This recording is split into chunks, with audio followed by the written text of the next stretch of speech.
Hello dear students, उम्मीद है आप सभी बहुत अच्छे होंगे और अपनी पढ़ाई लिखाई ठीक कर रहे होंगे। देखिए, अभी प्रीलिम्स का रिजल्ट आया 2025 का और उसके बाद से आप देख रहे हैं एक बहुत बड़ी प्रॉब्लम ये आई है कि यूपीएससी जो है वो कहीं ना कहीं उसकी जो रिस्पॉन्सिबिलिटीज हैं उसमें बहुत पीछे हट रहा है। क्यों ऐसा कहा जा रहा है? क्योंकि इसलिए देखो, हर एक स्टूडेंट को आज एक सबसे बड़ी प्रॉब्लम है कि प्रीलिम्स के रिजल्ट के बाद मेंस अगला हो जाए, इंटरव्यू हो जाए, उसके बाद कहीं नेक्स्ट प्रीलिम्स आने वाला होता है, तब आती है आंसर की। तो एग्जैक्टली वो समझ ही नहीं पाता है कि कौन से क्वेश्चन सही हैं कौन से गलत हैं। और यूपीएससी की आंसर की ही ऐसी होती है जिसमें बहुत सारे लगातार प्रॉब्लम्स दिख रही हैं।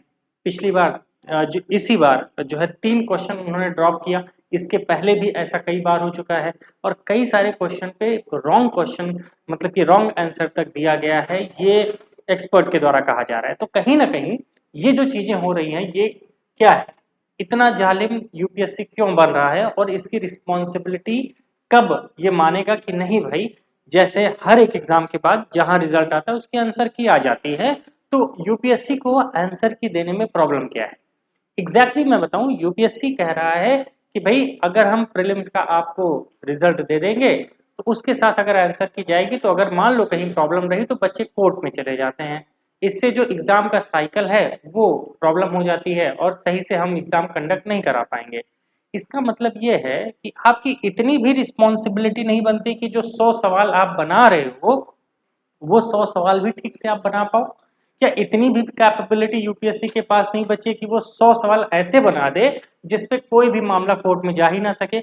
एकदम नेचर प्योर क्वेश्चन, जैसे एकदम फैक्चुअल ऑब्जेक्टिव टाइप के क्वेश्चन होते हैं, भाई यही सही होगा। ऐसे क्वेश्चन नहीं बना पा रहे क्या यूपीएससी?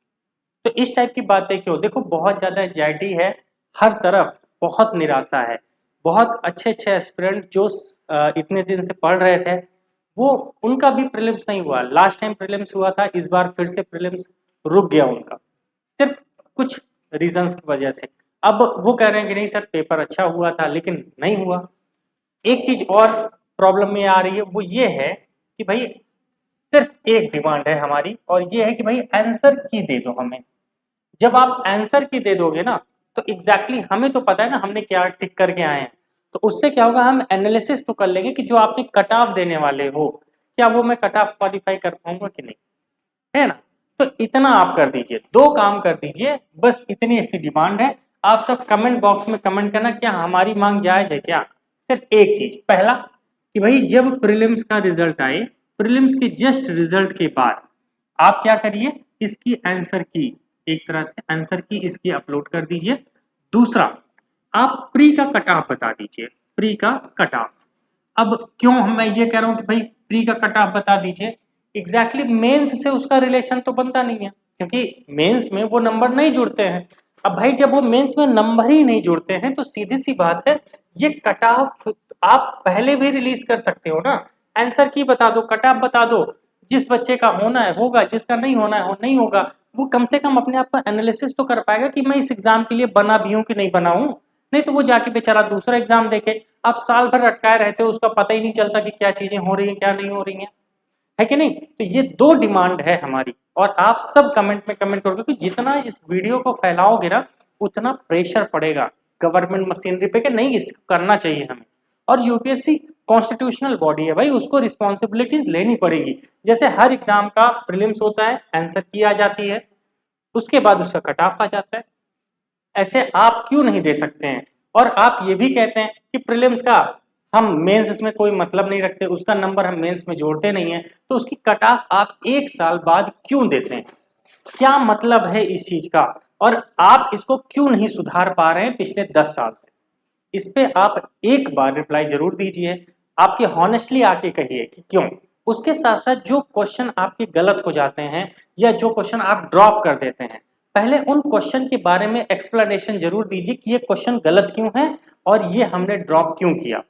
क्योंकि हर एक बच्चा बहुत उम्मीद लगाता है कि वो किसी तरह से प्रीलिम्स निकाल लेगा फिर वो जाके मेंस लिखेगा, लेकिन वो जब ऐसा नहीं हो पाता ना और कहीं ना कहीं बाउंड्री लाइन पे जाके मामला रुक जाता है तो कहीं ना कहीं इस पे डाउट होता है।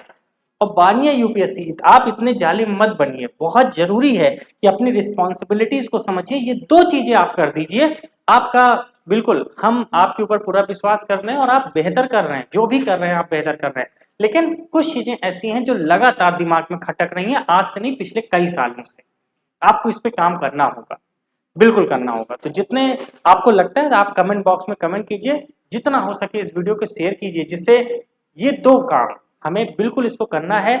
हर बार यूपीएससी को ये बताना जरूरी हो गया है कि वो प्रीलिम्स के साथ आंसर की और प्रीलिम्स का कट ऑफ जरूर जाहिर करे। ठीक है, अभी हमने एक इनिशिएटिव लिया है और वो ये है कि जिन बच्चों का प्रीलिम्स नहीं हुआ तो वो मेंस की तैयारी करना चाहते हैं, उनके लिए हमने फ्री मेंस की एक बैच लेकर आ रहे हैं। टोटली फ्री है ना, बस एक छोटा सा रजिस्ट्रेशन फीस है, बस बहुत छोटा सा, वो फ्री ही मान लो आप। इसमें हम जीएस पेपर 1 2 3 4 और एसए ये पूरा कंप्लीट कराएंगे। इसके साथ साथ लाइव क्लास तो होंगी, नोट्स मिलेगा, बीच में आपकी आंसर राइटिंग भी होती जाएगी। ठीक है, तो इससे बड़ा मौका आपको नहीं मिलने वाला कि आप बढ़िया से अपने पूरे मेंस की तैयारी कर सकते हैं।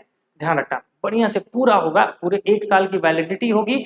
स्टेप टू स्टेप हम लोग चलेंगे। सबसे पहले जीएस पेपर 1 से स्टार्ट करेंगे, इंडियन सोसाइटी, क्योंकि बड़ा टॉपिक है और खूब सारे क्वेश्चन यूपीएससी के मेंस में आते हैं, लगभग 90 से 100 क्वेश्चन नंबर के आसपास, तो बहुत इंपॉर्टेंट है। यहीं से शुरू करेंगे, ध्यान रखना। आज के आज ही ज्वाइन करो, लिमिटेड सीटें हैं, कब ये बैच बंद हो जाए एडमिशन कुछ नहीं पता, इसीलिए एडमिशन जब तक ओपन है आप इसको फटाफट ज्वाइन कर लीजिए। इससे बड़ा मौका आपको नहीं मिलेगा। सिर्फ दो चीजें आपसे रिक्वायरमेंट रहेंगी। पहला कि भाई रजिस्ट्रेशन फीस रिक्वायर्ड है, बहुत छोटी सी रजिस्ट्रेशन फीस है, ना के बराबर, ये समझ लेना। इसको जानने के लिए आप मुझे व्हाट्सअप कर दीजिए या फिर डिस्क्रिप्शन बॉक्स में जाओगे ना, एक व्हाट्सएप ग्रुप का लिंक है, बस उसी से आप व्हाट्सएप ग्रुप ज्वाइन कर लो। वहां पे आ जाओगे तो वहां डिटेल आपको शेयर होती रहती है, वहां जाके आप अपना रजिस्ट्रेशन फी पे कर दीजिए, हम आपको तुरंत क्लास में ऐप पर जोड़ देंगे, अपनी क्लासेस आपकी शुरू हो जाएगी। ठीक है, बहुत जल्द मैं ये स्टार्ट करने वाला हूँ, मुश्किल से 2 4 दिन में क्लासेस आपकी स्टार्ट हो जाएंगी। तो बिल्कुल डिले मत कीजिए, आप आराम से आके इस बैच का एंजॉय करिए। कहीं 1 रुपया खर्चा करने की जरूरत नहीं है, सब कुछ इसमें मिलेगा। मैं कह रहा हूँ ना, क्लास लाइव होंगी, रिकॉर्डेड सेशन नहीं, लाइव है ना।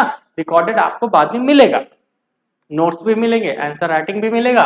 और क्या करना है, आज ही ज्वाइन करना है, क्योंकि इससे बड़ा मौका अब नहीं मिलेगा मेंस को कंप्लीट करने के लिए, वो भी फ्री ऑफ कॉस्ट और बहुत ही ऑथेंटिक रिसोर्सेज। ध्यान रखना, सिर्फ यूपीएससी ही पढ़ाया जाता है यहाँ पे, और जो भी नोट्स मिलेंगे बहुत हाई क्वालिटी के। ठीक है, तो क्या करिए, एक छोटा सा रजिस्ट्रेशन फीस पे कीजिए, आके व्हाट्सएप ग्रुप में जुड़िए या हमसे सीधा व्हाट्सएप पे बात कीजिए, फटाफट आपका बैच स्टार्ट हो जाएगा। तो लेकिन दो बात ध्यान रखना है, हमेशा यूपीएससी को ये याद दिलाना है कि भाई प्री के बाद आंसर की डालो और प्री के साथ कट ऑफ जरूर दीजिए उसके रिजल्ट के साथ। बस इतनी ही हमारी डिमांड है, जालिम ना बनिए। लेकिन अंत में यही कहूंगा, इस बैच को जरूर ज्वाइन कीजिए, अभी के अभी हमें कॉल कीजिए, व्हाट्सएप कीजिए, और कहीं ना कहीं डिस्क्रिप्शन बॉक्स में जाके क्या कर लीजिए, व्हाट्सएप ग्रुप को ज्वाइन कर लीजिए। मिलते हैं आप सबसे, तब तक के लिए थैंक यू सो मच आप सभी का। जय हिंद, बाय बाय।